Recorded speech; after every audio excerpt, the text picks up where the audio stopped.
Right welcome to lunch hour debate. This is Satish. మావోయిస్టులు కీలక ప్రకటన చేశారు, పూర్తి లొంగుబాటుకు నిర్ణయం తీసుకున్నారు.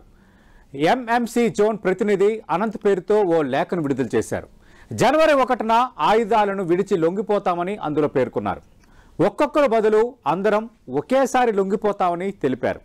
ఇక మావోయిస్టులు పూర్తి ఉద్యమ విరమణ ప్రకటించినట్లేనా? మావోయిస్టుల లేఖపై కేంద్రం ఎలా స్పందిస్తుంది? లొంగిపోతే మావోయిస్టులు కోరుకునేదేంటి? ఇదే అంశంపై మనం లంచ్ అవర్ డిబేట్లో మాట్లాడబోతున్నాం. చర్చలో పాల్గొంటున్నారు సీనియర్ అధికారి, రిటైర్డ్ ఐపీఎస్ అధికారి డిటి నాయక్ గారు 10 టీవీ స్టూడియోలో. అలాగే బయట నుంచి లైవ్లో పాల్గొంటున్నారు మాజీ మావోయిస్ట్ జంపన్న గారు. డిటి నాయక్ గారు, గత కొద్ది రోజులుగా మనం చూస్తున్నాం మావోయిస్టులకి వరుసగా ఎదురు దెబ్బలు తగులుతూనే ఉన్నాయి. భారీగా ఆ పార్టీకి సంబంధించిన కీలక నేతలు లొంగుబాట్లు జరుగుతున్నాయి. ఎన్కౌంటర్లో కొందరు చనిపోతున్నారు. చాలా బిగ్ టార్గెట్ హిడ్మా మన రంపచోడవరం సమీపంలో ఆయన ఎన్కౌంటర్ మనం చూసాం.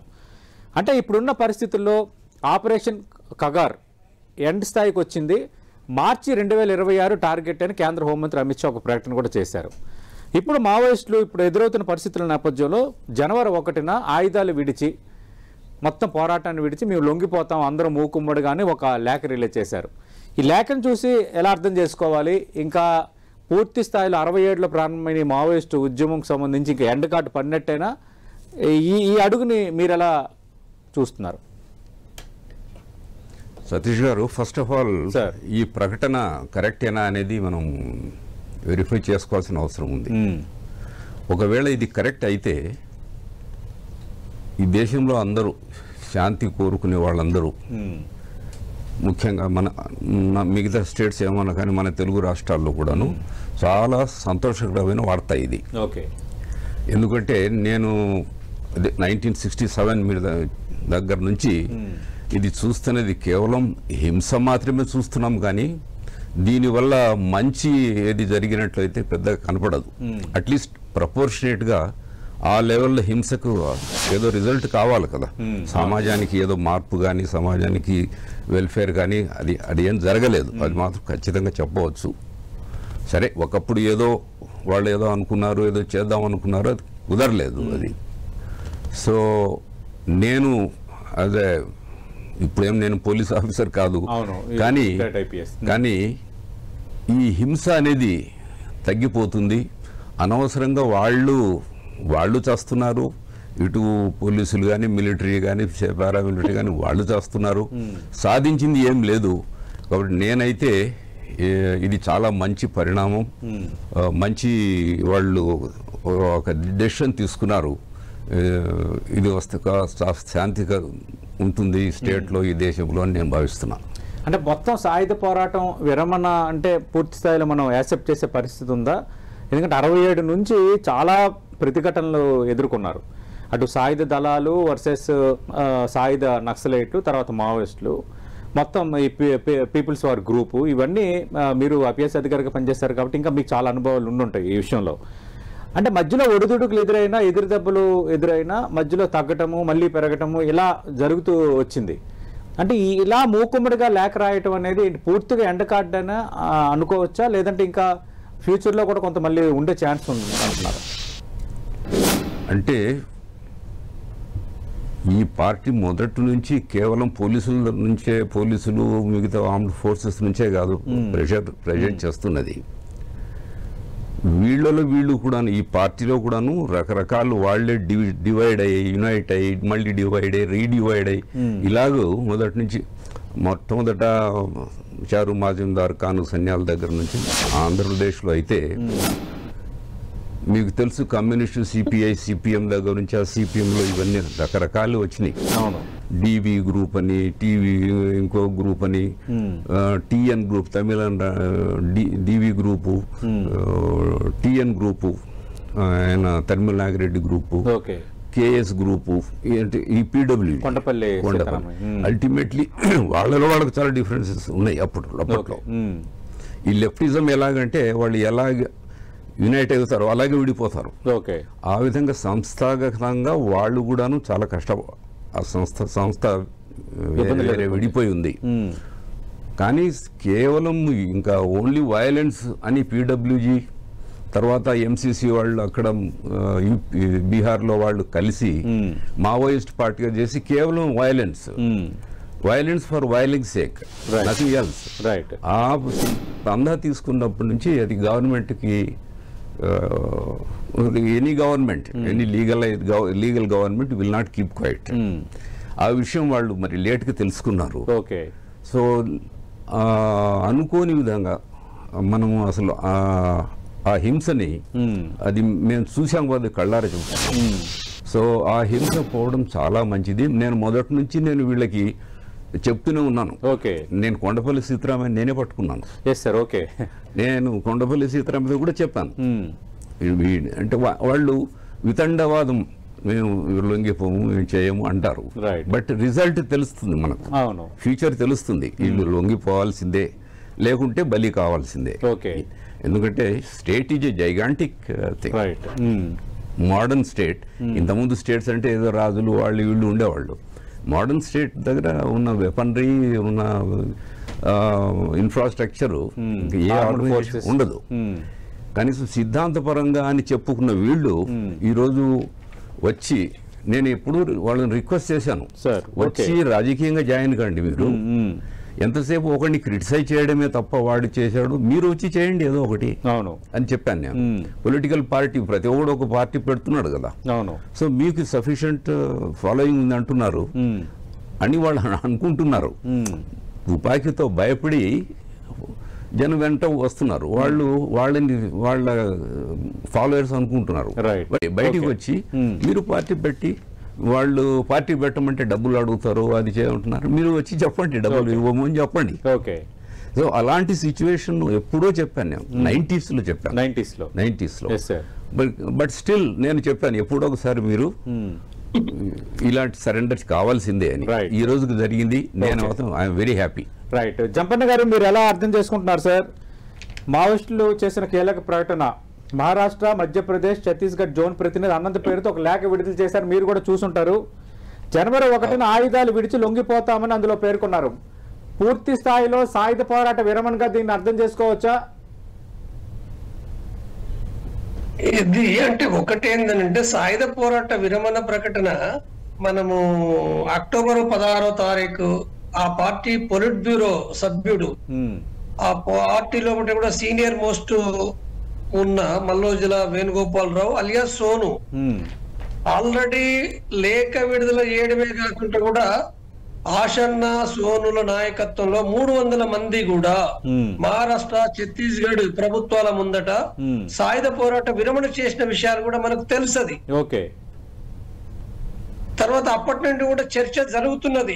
ఆ తర్వాత కూడా వివిధ రాష్ట్రాల్లో, ప్రత్యేకించి తెలంగాణలో కూడా మరో 2 సిసి మెంబర్లు, చంద్రన్న, సుజాతక్క, మరికొంతమంది రాష్ట్ర కమిటీ మెంబర్లు, ఇతర సభ్యులు కూడా వాళ్ళు లీగల్ అంటమా, సరెండర్ అంటమా, లేదా జనజీవన సేవ అంటమా, ఏ పదాలు అన్నప్పటికీ సాయుధ పోరాటాన్ని వదిలేసిండ్రు. ఈ సాయుధ పోరాటాన్ని వదిలివేయడం అనేది గత కొంతకాలంగా కొన్ని 100 మంది వాళ్ళు బయటకు వస్తున్నారు. ఛత్తీస్గఢ్ లో, ఇతర రాష్ట్రాల్లో అంతటా కూడా వస్తున్న విషయాలు కూడా మనం చూస్తున్నాం. ఏంటిది, దీని కారణాలు ఏంటి అంటే, ఒక వంక ఇప్పటికీ సాయుధ పోరాటం చేస్తామన్న వాళ్ళు ఉన్నారు, ఇప్పుడు ఆడ అడవిలో ఉన్నారు. కాబట్టి ఒక వంక వాళ్ళు అన్నప్పటికీ చాలా ఎక్కువ సంఖ్యలో ఇది నిరంతరం ఈ బయటికి రావడం అనేదో, ఇది నేను ఇవాళ కాదు, నేను దాదాపు 8 సంవత్సరాల నుంచి నేను చెప్తున్నా. 8 సంవత్సరాల నుంచి నేను ఆ పార్టీ నుంచి ఒక కేంద్ర కమిటీ మెంబర్ గా బయటకు వచ్చినప్పుడే మావోయిస్టు పార్టీ ఏదైతే సాయుధ పోరాట మార్గం ఉందో దీనికి కాలం చెల్లింది. ఎందుకు చెల్లిందన్నా, నేను వాస్తవంగా ఒకనాడు 60లో, 70లో, 80 నాటికి లేదా 90లో కొంతవరకు ఈ దేశంలో గ్రామాల్లో భూస్వాములు ఉన్నారు కాబట్టి, పెత్తందారి వ్యవస్థ ఉన్నది కాబట్టి, ఆనాడు మావోయిస్టు పార్టీ ఒక వంక సాయుధ పోరాటాలు కొనసాగించింది, మరొక వంక రాజ్యాంగ పద్ధతిలో పట్టినే ఆనాడు కూలీ సమస్య పైన లేదా వేరు అనేక సమస్యల పైన, ఉదాహరణకు ప్రత్యేక తెలంగాణ పోరాటం ఉంది. ప్రత్యేక తెలంగాణ కోసం అది ఒక రాజ్యాంగబద్ధ పోరాటం. అది మొట్టమొదటిగా ఈ దేశంలో ఒక కమ్యూనిస్టు పార్టీగా కొండపల్లి సీతారామయ్య రాసిన దాని ప్రకారంగా ప్రత్యేక తెలంగాణ కోసం ఒక ఉద్యమాన్ని ప్రారంభించింది మొట్టమొదటగా మావోయిస్టు పార్టీ మాత్రమే. ఆ తర్వాత కేసీఆర్ తెలంగాణ ఉద్యమానికి ఇక్కడ మావోయిస్టు శ్రేణులను కలిపి ప్రారంభించింది కూడా మావోయిస్టు పార్టీనే. కాబట్టి ఇక్కడ నేను చెప్పాలనుకున్నప్పుడు నేను చెప్పే విషయం ఏంటంటే ఇక్కడ అంటే మావోయిస్టు పార్టీ ఒక వంక సాయుధ పోరాటం చేసింది. అంటే ఈ దేశంలో ఇంకెవరు చేయలే కాబట్టి చేసిన నామమాత్రమే కాబట్టి ఇక్కడికి వచ్చే వరకు ఏంటంటే అది ఒక రకంగా చెప్పాలంటే అంటే ఇప్పుడు ఈ సాయుధ పోరాట విరమణ అంటున్నారు కదా, ఇక ఆయుధాలు లేకుండా అని అంటే పూర్తి స్థాయిలో మావోయిస్టులు ఇక హ్యాండ్స్ అప్ అయినా, లేదంటే ఆయుధాలు లేకుండా శాంతియుతంగా ప్రజాస్వామ్యయుతంగా ఇందాక డిటి నాయక్ గారు అన్నట్టుగా జనజీవన స్రవంతుల్లోకి వచ్చి ఏదైనా ఒక రాజకీయ పార్టీయో లేదంటే ఒక సంస్థ ఏదో పెట్టుకొని ప్రజల తరపున పోరాడే ఛాన్సెస్ ఏమైనా ఉన్నాయా? జంపన్న గారు.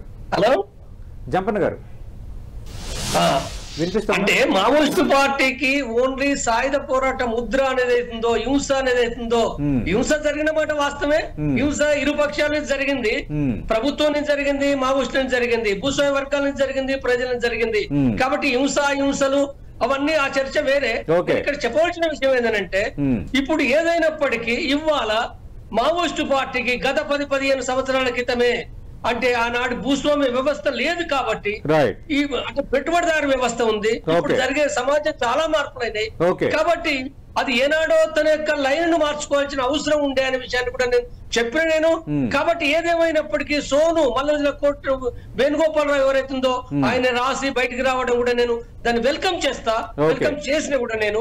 కాబట్టి అది మాత్రమే కాదు, ఇప్పుడు మీరు అడిగిన ప్రశ్న ఎంఎంసీ అంటే కూడా నేను మరింత కొంత స్పష్టపరచాల్సిన అవసరం ఉంది. మహారాష్ట్ర, మధ్యప్రదేశ్, ఛత్తీస్గఢ్ కమిటీ అది అంటే మొత్తం పార్టీకి అది ప్రాతినిధ్యం కాదు, అది మావోయిస్టు పార్టీకి. లేదా దండకారణ్యం కూడా అది ప్రాతినిధ్యం కాదు, దండకారణ్యం వేరే. దండకారణ్యం అనేది ఛత్తీస్గఢ్ లో ఉంది, అది ఎక్కువ భాగం ఛత్తీస్గఢ్ లో కూడా మావోయిస్టు పార్టీ కార్యకలాపాలు దండకారణ్య భాగంగా ఎక్కువ కొనసాగుతాయి. కానీ ఇక్కడ ఎంఎంసీ అనే దాంట్లో కూడా తక్కువ ఉంటది. అక్కడ కూడా ఒక 40 సంవత్సరాల నుంచి అక్కడ ఒక పార్టీ కొనసాగుతుంది. అయితే ఆ కమిటీ పెట్టింది 2010 తర్వాత మాత్రమే అక్కడ కమిటీ పెట్టడం జరిగింది, అది ఎంఎంసీ అనే పేరు మీద. కాబట్టి ఏదైనప్పటికీ అంటే అది ఒక చిన్న కమిటీ, చిన్న రాజ్యం. అంటే ఇప్పుడు జనవరి 1న ఆయుధాలు విడిచి లొంగిపోతాం అంటున్నారు కదా, ఆ తర్వాత ఏం చేస్తారు అని ఇప్పుడు ఆశన్న వీళ్ళందరూ ఆ మధ్యన మాట్లాడింది మనం చూసాం. అలాగే మీరన్న సోని మల్లోజుల వేణుగోపాలరావు చేసిన ప్రకటన కూడా మనం చూసాం. అంటే మా ఉద్యమం ఇక్కడికి ఆగిపోయింది, సాయుధ పోరాటం ఉండదు, ప్రజల్లోకి వచ్చిన ప్రజల తరపున ప్రజా సమస్యలపై పోరాటం చేస్తామని. అంటే ఒక పార్టీ ఏమైనా ఫ్లోట్ చేసే ఛాన్స్ ఏమైనా ఉంటుందా ప్రజాస్వామ్యయుతంగా? ఇప్పుడు లెఫ్ట్ పార్టీస్ ఉన్నాయి, సిపిఎం, సిపిఐ ఇలాంటి పార్టీలు ఉన్నాయి. అలాంటి పార్టీలాగా మామూలుగా ఇంకా రాజకీయాల్లోకి కనెక్ట్ అయ్యే ఛాన్స్ ఉంటుందా? ఇప్పుడు తప్పనిసరిగా నేను అనేది ఏంటంటే సాయుధ పోరాటం సాధ్యం కాదనుకున్న వాళ్ళు అంటే తిరిగి అంటే ఆల్రెడీ సోను తన యొక్క లేఖలో కూడా స్పష్టం చేసిండు, అది చట్టబద్ధంగా ప్రజా ఉద్యమాలు నిర్మిస్తామనేది. ఓన్లీ సోను 300 మందే కాదు, ఇప్పుడు వచ్చే ఎంఎంసీ వాళ్ళు గానీ లేదా గతంలో కూడా సరెండర్ అయిన వాళ్ళు ఇప్పుడు డిటి నాయక్ గారు అంటుండ్రు, చాలా స్పష్టంగా చెప్పిండు తన అభిప్రాయాన్ని. ఇక్కడ వచ్చి చట్టబద్ధ పద్ధతులు మీరు చేయండి అనేది అనేక మంది డిటి నాయక్ లాగా అనేక మంది కూడా మాట్లాడుతున్నారు. రోజు వరకు నాతో కూడా చాలా మంది చెప్తున్నారు, మీరు చెయ్యండి, మీరు ఆల్రెడీ సరే కుటుంబాన్ని వదిలేరు, త్యాగాలు చేసిండ్రు, ఇది అందరికీ తెలిసిన విషయమే. అది బీజేపీ పార్టీ అయినా పోలీస్ అధికారులైనా ఎవరైనా దీన్ని గుర్తిస్తున్నారు. హింసను మాత్రం వ్యతిరేకిస్తున్నారు తప్ప మావోయిస్టు పార్టీ త్యాగాల్ని గుర్తించకుండా ఎవరు లేరు. కాబట్టి మీ ఆ పని ఏదైతుందో చంపడం చనిపోవడం తప్ప ఏం లేదు అనేది అది వాస్తవం ఉంది. అది కాబట్టి తప్పనిసరిగా వీళ్ళు ఎవరైనప్పటికీ వీళ్ళు చట్టబద్ధంగా వీళ్ళు కమ్యూనిస్ట్ పార్టీ అంటే కమ్యూనిస్ట్ సిపిఐ సిపిఎం లాగా కాదు, ఒక చట్టబద్ధమైన పద్ధతిలో బట్టి వాళ్ళు కార్యకలాపాలు ఎవరైనా చేయొచ్చు. నేను కూడా నేను కూడా మాట్లాడుతున్నా కదా, నేను కూడా కమ్యూనిజం గురించి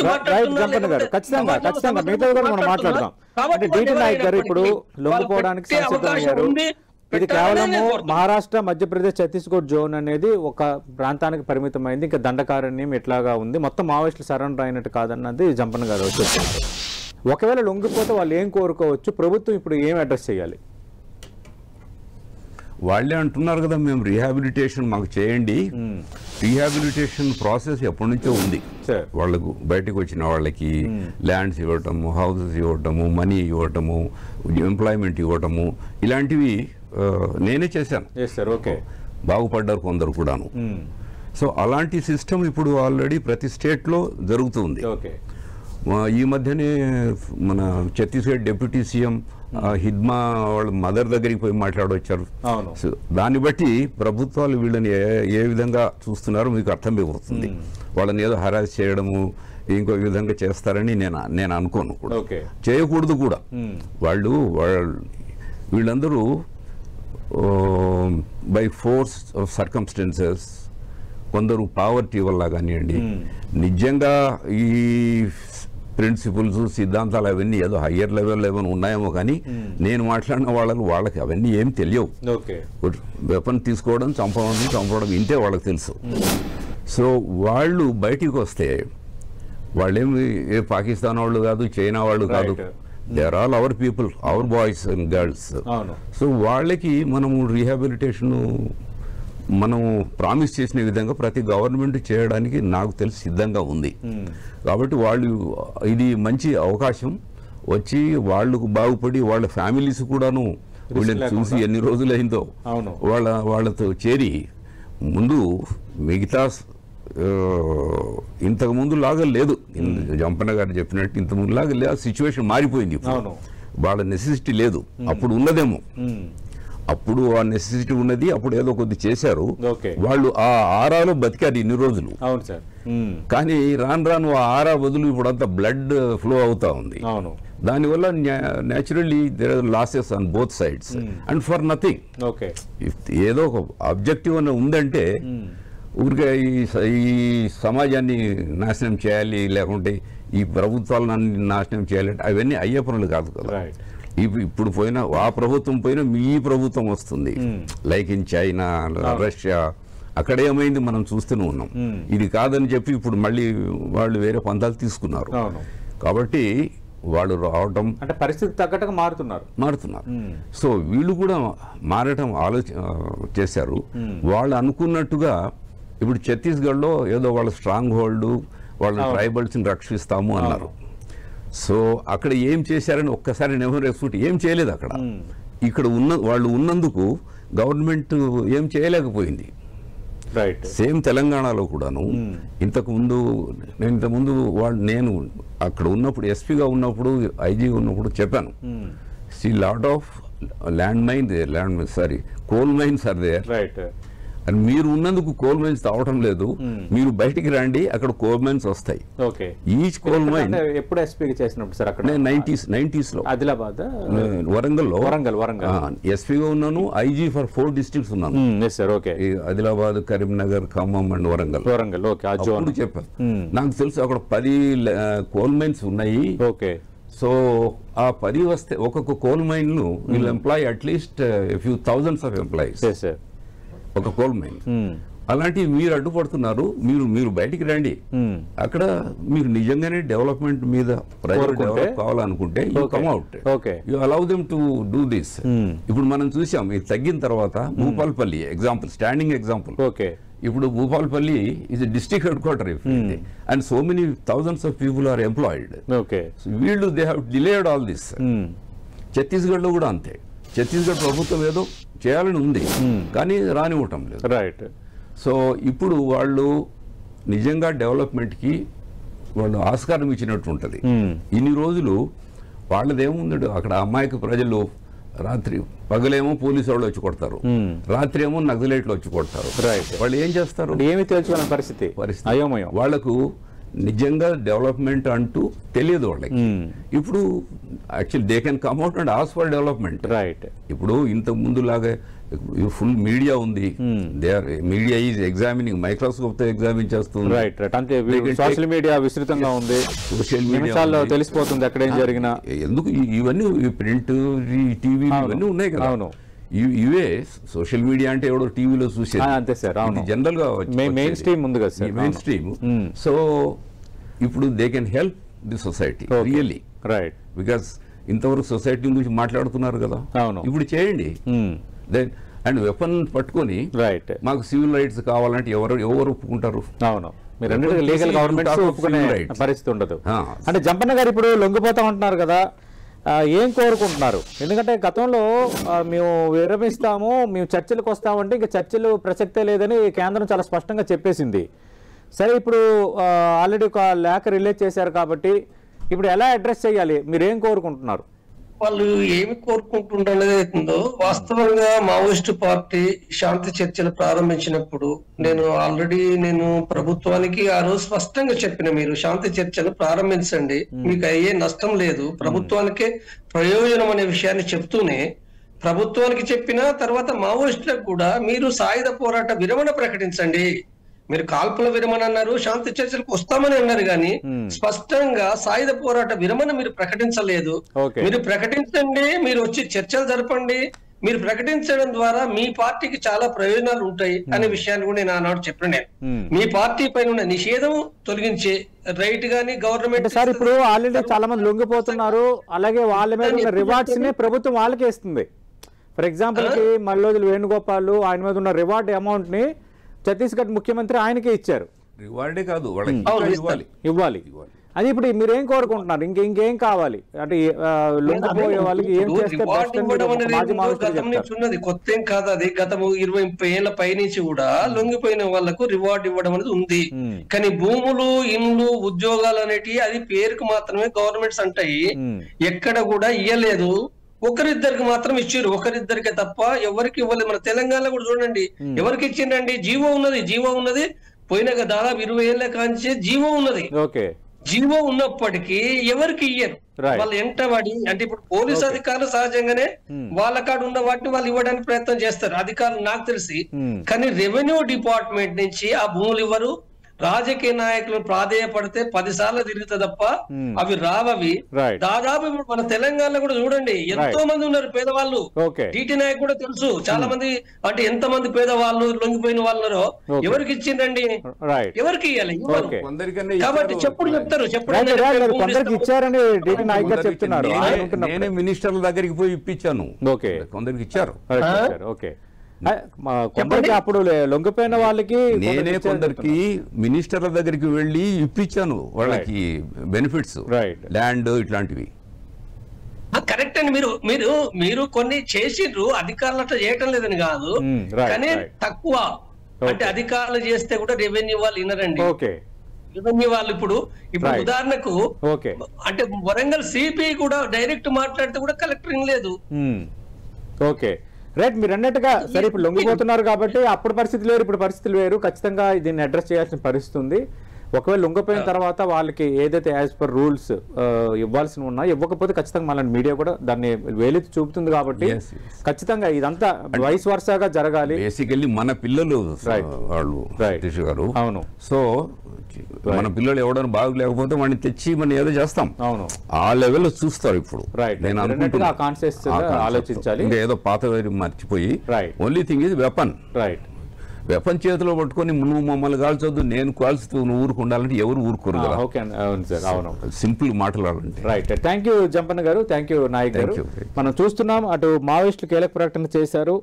జనవరి 1న ఆయుధాలు విడిచి లొంగిపోతాం అందులో పేర్కొన్నారు. మరి దీనిపై ఇంకా కేంద్రం స్పందన రాలేదు. ఇప్పటికే భారీ సంఖ్యలో లొంగిపోతున్న నేపథ్యంలో జనవరి 1న మాత్రం చాలా భారీగానే లొంగిబాట్లు ఉండబోతున్నాయనేది క్లియర్ కట్గా అర్థమవుతుంది. అత్యంత కీలకమైన ఎంఎంసీ మహారాష్ట్ర, మధ్యప్రదేశ్, ఛత్తీస్గఢ్ జోన్కి సంబంధించి లేఖ రిలీజ్ అయింది కాబట్టి ఇది ఒక కీలకమైన అంశంగానే కనిపిస్తోంది. 67లో మొదలయ్యి ఇప్పుడు 58 ఏళ్ల తర్వాత ఆయుధ విరమణకు చాలా పెద్ద ప్రకటనగానే దీన్ని మనం చూడాలి. ఇది వాటి లంచ్ అవుట్ డిబేట్.